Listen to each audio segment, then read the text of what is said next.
UIKit. Did you know that UI stands for User Interface? You've used this library several times before, mostly through the storyboard by dragging objects from the object library to your view. And I mentioned that all of those elements that you're dragging from the object library, they're objects of classes that are in UIKit. So in this lesson, I'd like to dive a little deeper into UIKit and tell you all about it and what it involves. This web page, which I'll link to below the video, is the reference page for UIKit. You can see the classes that UIKit contains. For instance, if we go into Views and Controls under User Interface, you'll see those elements that are related to views and controls.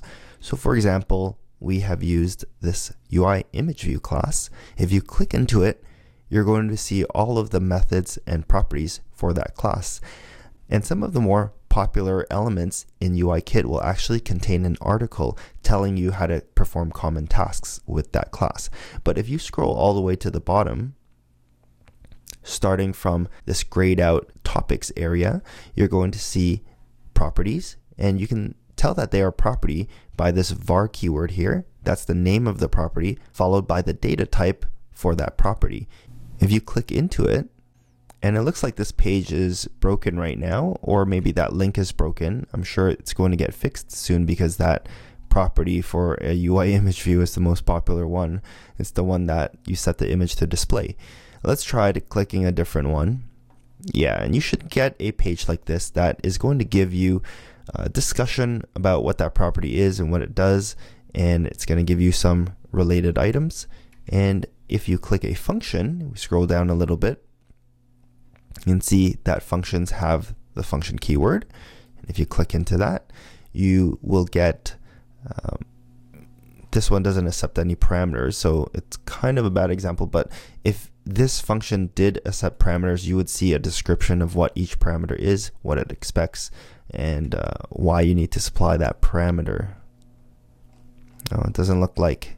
Actually, we can click into one of these initializers like this. So here, for this, you're going to have a parameter section. It's going to describe each parameter that you need to supply. And if there are return values, that would be under here as well. So this documentation is great for looking up information on UIKit classes. However, this is not the only way to access this information. For example, a lot of the times when I'm working with a class that I don't recognize, I will just do a quick Google search for that class. So here I've searched for UI image view, and actually if that class has an Apple developer documentation page for it, usually it will be the first result. So I find that just Googling the class name is sometimes just faster to getting to this page than it is navigating through all of this stuff, the actual UIKit framework page. Now another way that you can access this information is actually from within Xcode. So here I've got a brand new Xcode project, and I just wanted to demonstrate how you can access that same documentation from within Xcode. So for example, if I just declare a new image view here, let's create that image view object, and if I just put my cursor on that class and I look over on this right hand side, and there is this tab here in the inspector pane, it says Quick Help Inspector.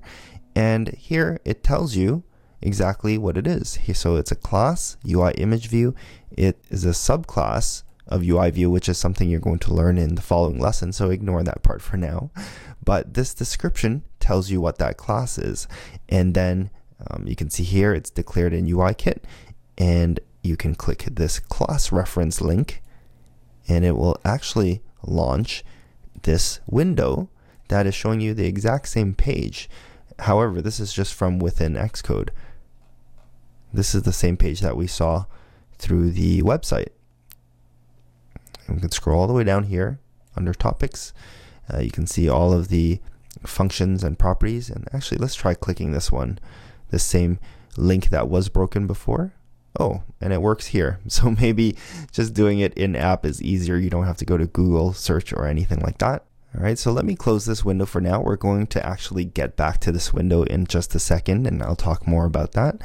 But I want to show you yet another way to access documentation from within Xcode. So you just saw that I can put my cursor here and go over to the inspector pane on this Quick Inspector tab, you can see some info here.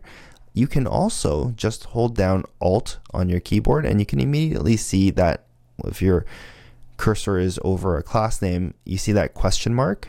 Don't know if you can see, but if I hover off the class, it just turns into this little plus cursor. But if I actually hover over the class, you can see it's a question mark. Now, if I click it, you're going to see just the context menu pop up.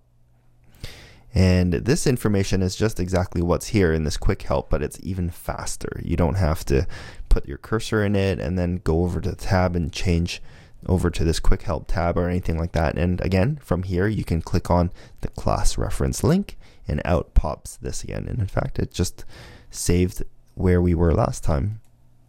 So there's UI image view. Now I just showed you some techniques to find out more information about a class that you are currently using that you're not sure about. However, what if you aren't working with a class and instead you're looking for a class to see if there's maybe an existing class in UIKit that does something that you want to do already? In that case, you want to browse. So you can either go through that web page, like I showed you. This is the UIKit reference page. Again, the link is below, and you can kind of go through these sections and you can browse.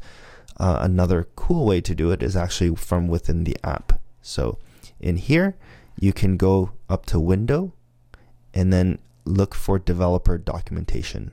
And when you click that, you're going to get this documentation window that we saw earlier, and you can actually search for it.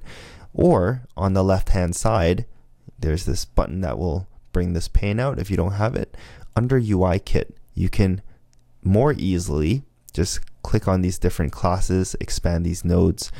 We're going to work with a lot of these classes actually in the course, but this is a good way to browse instead if you don't really know what you're looking for. So for example, under controls, you have buttons and date pickers and page controls, sliders, stuff like that. If you're not sure if UIKit has a class that does something you want to do already, you can just open up the developer documentation and do some browsing. Alright, so in this lesson you learned about where to find information on the UIKit classes and also where to find that documentation from within Xcode. And just to remind you guys, you can go to the Apple UIKit webpage, or you can just type in that class name into Google, and usually that top result is that reference page. You can also put your typing cursor on the function name or on the class name, and then on the right hand side in Xcode in the inspector panel, you're going to get some quick help information about that. And don't forget, you can hold down the Option key on your keyboard and then go ahead and click that function or that class name again to bring up quick help. And finally, in Xcode, you can go up to the window menu, developer documentation, and bring up that in-app reference guide that is also searchable. So that's really great. So that stuff is going to come in real handy as you're building your app and you're learning all of the classes that you can use. If you like this video, please subscribe to my channel by hitting the subscribe button below. And if you don't want to miss a single video, make sure you tap on that bell icon as well. Thanks for watching, and I'll see you guys in the next lesson.